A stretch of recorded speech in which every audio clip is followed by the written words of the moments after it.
John, you said something. You No, were I talking didn't. about water. Yeah, you did. You were talking about water. A lot of people don't know this about Libya. Hmm. Do you know about the water issue with Libya? It's not about Um, oil that we're going in there. They have the eighth wonder of the world. When they were drilling for oil, they found the largest deposit of fresh water in Libyan soil. And for the last 20 years, Gaddafi has been building a huge pipeline across the country to distribute this water. What his plans were to become the breadbasket for all of Africa and Europe. And that's part of the reason we're going in there is for water.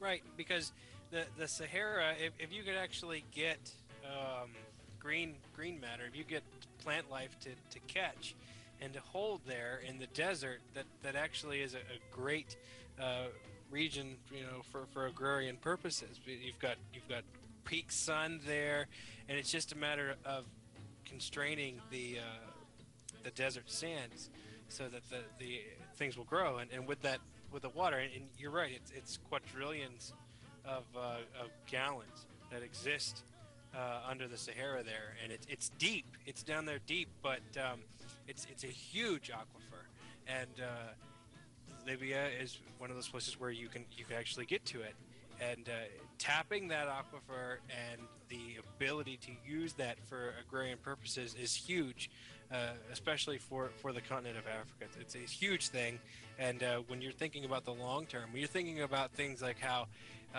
in North America we are abusing our aquifer. We're abusing our water supply. We're using it faster than we can replenish it. There will come a time, in the next century, or maybe 200 years down the road, where we have massive problems in the middle of our country, in the plains, because we don't have the water under the ground, and they won't be able to pump it out, and you're going to have things like sinkholes. The problems that we have here in Florida with the aquifer, you're going to see those happening nationally. Yeah, Uh, in Florida, we have a problem with the seawater encroachment on those aquifers. right. As the aquifers are really being dried up, the void, it creates a void. So you've got to fill the void. Seawater creeps in, and once seawater Right. starts to mix, you get that you can't use it anymore. And then in the upland areas, as the water table drops because you're pumping it down, that's where you get the sinkholes there, like in Orlando. Hmm. And you have there was one, was it 2 years ago? A sinkhole just opened up overnight and swallowed 4 houses. Now, Wow. in Florida, the insurance companies down here in Florida are trying to pull out of the sinkhole, and pull out of having to provide that coverage. So that's something that they're going back to the legislature and trying to get that removed, that requirement, so that it becomes optional for them, which means they can then say no and they can get completely out of the ball game. So they, Yeah, they, but they want out of that whole sinkhole thing. But going back to Texas and what she's talking about, if they can tap this water, and it really is an amazing thing, and if they could actually tap that and put it to use, and turn that arid land into arable land where they could grow and produce farmland, farm crops on it, that's a huge shift in the relationship of Africa to the rest of the world, because right now Africa is so dependent exactly. upon foreign aid and foreign shipments of grain. Now, I They know of become a in major Europe, player. and throughout Europe over the last probably 15 years or 20 years, there have been a number of lawsuits by the small towns collectively, where the companies have gone there to bottle the water, to take the spring water, but they're pumping so much out that they're running into the problems that they have, right, with the water that's left. The table goes low, it creates a void. You've got saltwater encroachment. You have other encroachments that come in, and the water gets spoiled. So the towns are suing the companies for taking too much water out. Right. They only it's a limited resource, and you're taking 80% of it because you're pumping it thing like crazy. And Yeah. we see these lawsuits coming through over there.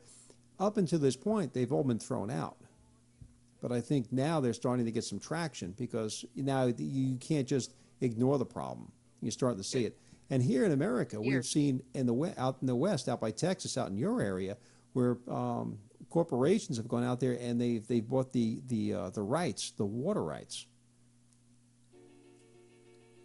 Yeah.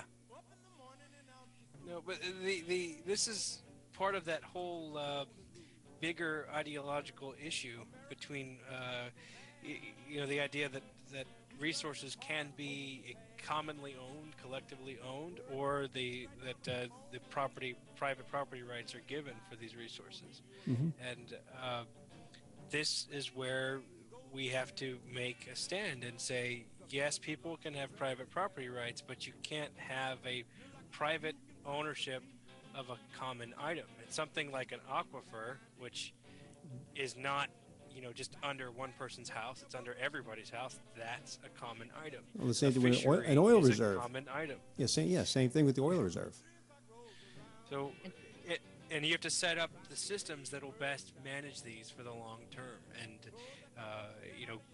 centralized authorities do poor jobs at it, and businesses, individuals acting on their, acting without constraint will do it as well.